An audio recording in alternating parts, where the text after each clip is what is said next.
Hello everyone and welcome to EDFN 590 Social Foundations of Education.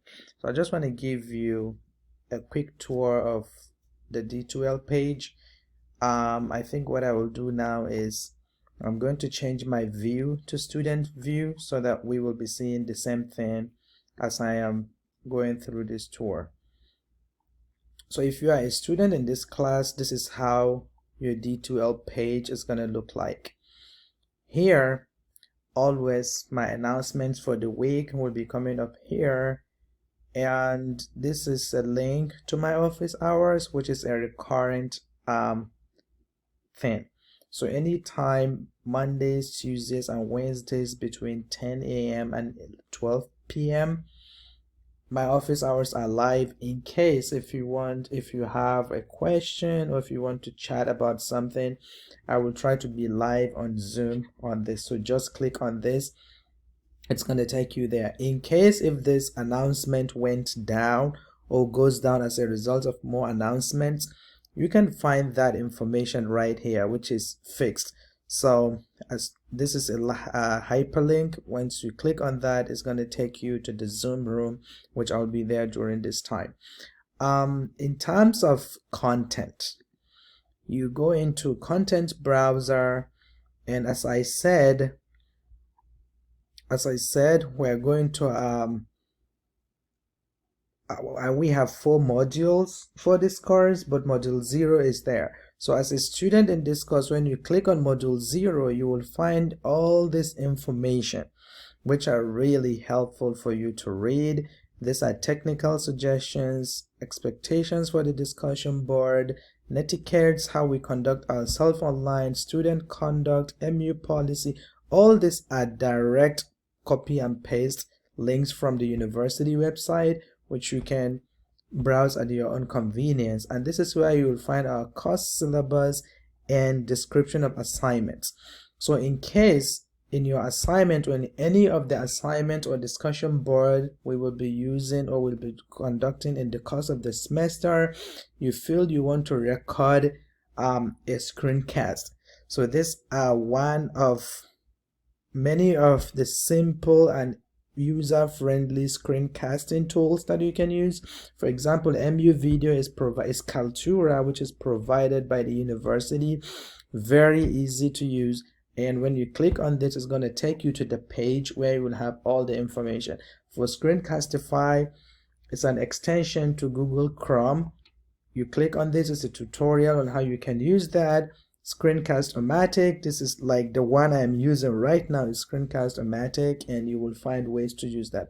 I have Padlet, which is more of like a sticky notes, and sometimes we will be having our discussions on Padlet. So you don't have to create an account. It's very easy and user-friendly. I'll just send you a link with the discussion prompt, and when you click on that, it's going to take you straight to Padlet.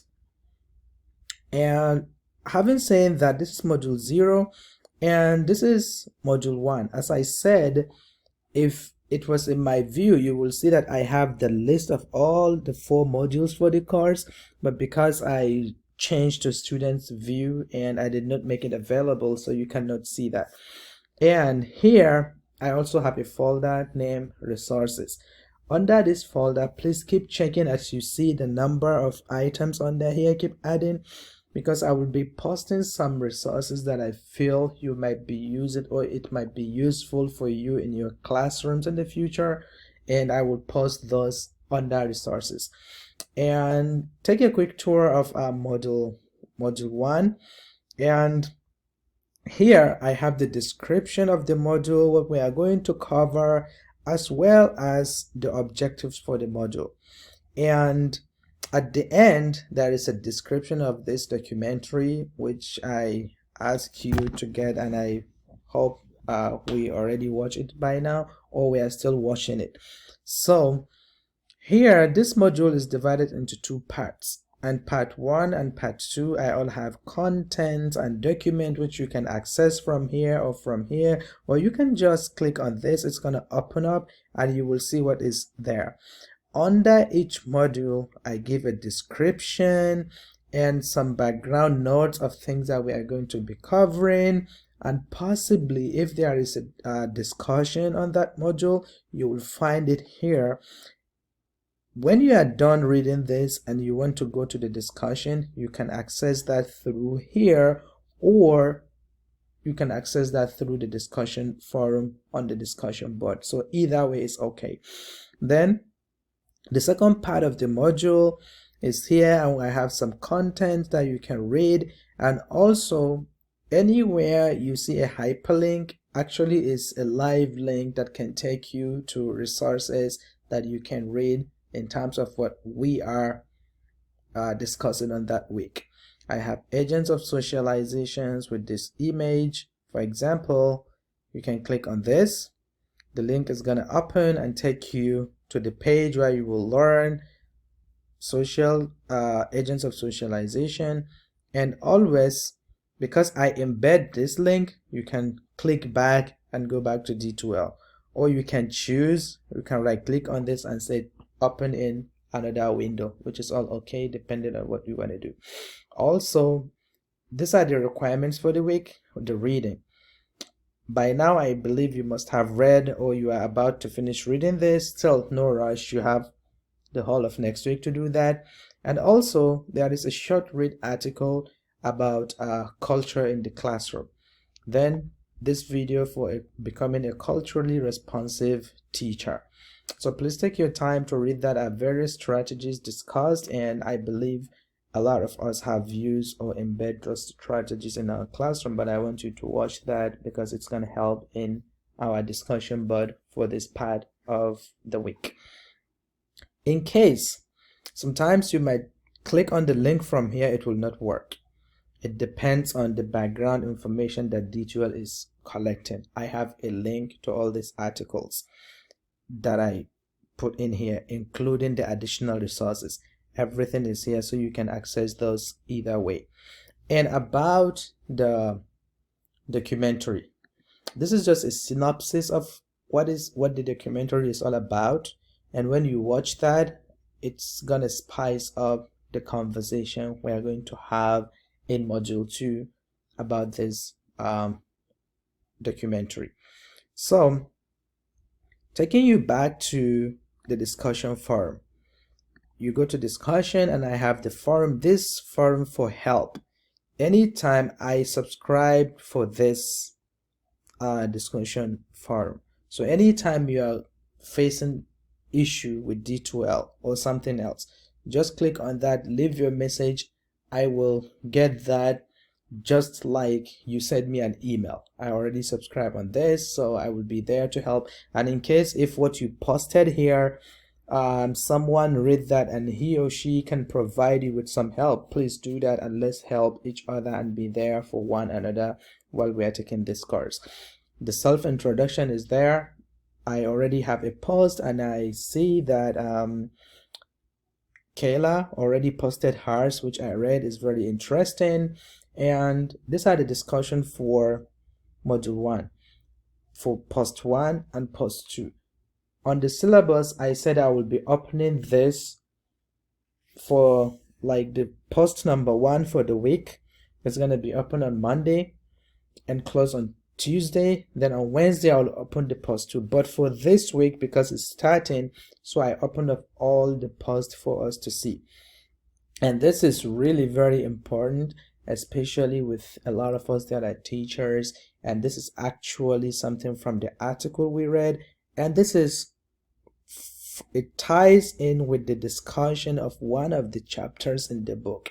So look at this as a strategy that you will employ in your future classrooms. Then when you want to access the assessment, this is where I have the list of assignments. But for example, discussion post, you are not going to post anything here. So this is only mainly for me to use in assigning grades. Whenever you finish your discussion, I read that, it made up with the grades, then I will just go to the grades from my end, post, and this is how you will see your grades appearing right here.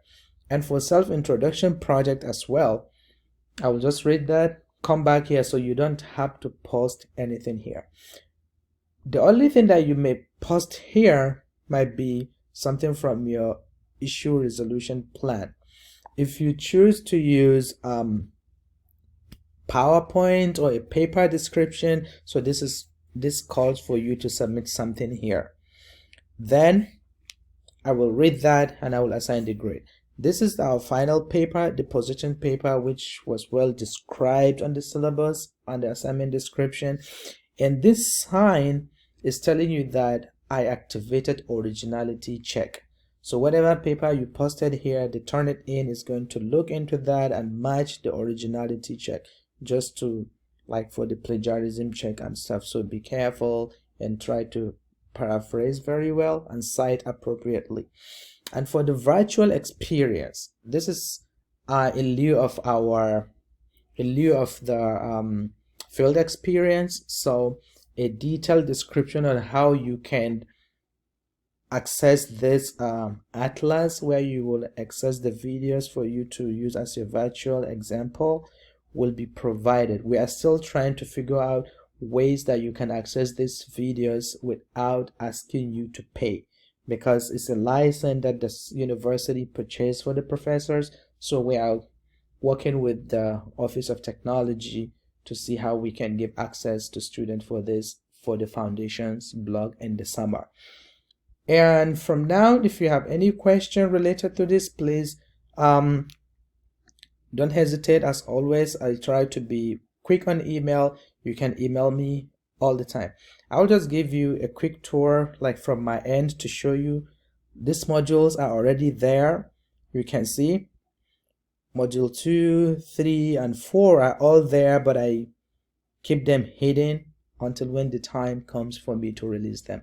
So I look forward to our times together, and I hope we will have a very productive summer, and I can't wait to learn from your wealth of experience, and we share ideas to grow together. Thank you, and I look forward to our time together in this course.